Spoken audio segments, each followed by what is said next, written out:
This summer, the Houston Zoo welcomes gorillas to its African forest exhibit. Assistant Curator of Primates Judy McCullough introduces us to her new charges. The gorillas live in a harem society, one male and several females.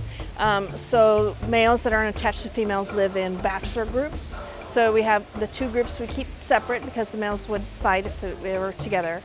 Our family group, our mixed sex group, is the silverback, which means the adult male, Zuri, and the three females, Holly, Sufi, and Binti. And our bachelor group is Chaka, who's the leader of the group, and Mike and Ajari. I really love the great apes. To me, they are so much like us, and I always say that the gorillas and chimps have taught me more about my own species than my own species ever could have, you know. They're challenging because they're so smart, and they're so social, so housing them successfully and keeping them entertained successfully takes a lot of effort.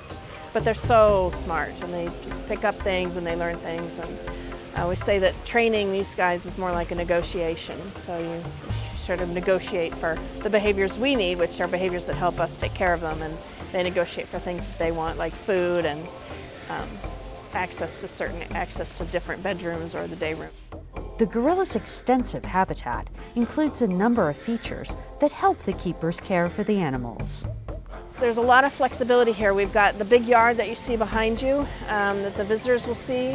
We've got an indoor viewing for visitors as well, which is we call our day rooms. So we've got indoor holding that can house a group of gorillas comfortably. And then next to that day room are several bedrooms, so we can actually house them individually for short periods if we need to, for training or just to make them comfortable. And then we also have an off-exhibit outdoor yard for them too, so we've got a lot of flexibility and a lot of space for them. There's also plenty of room for enrichment activities. They love to tear stuff up, so the bags have food in them so they can tear them apart. They can also pick them up and take them with them. We freeze food for them, and we freeze them sometimes in plastic balls or plastic containers so that it takes longer to get out. Or they're just ice pops that they can carry with them too. That's really good for the summer as well. There's barrels that they can just throw around and display with inside in the day room, you'll see. There's puzzle feeders. We can either, like PVC rollers that have nuts or something in them that they have to roll it around to get stuff out of.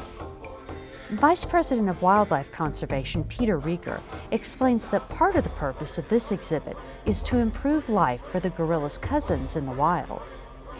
Gorillas across Africa are declining. The species we have here at the Houston Zoo, western lowland gorillas, is probably less than 100,000 animals left in the wild.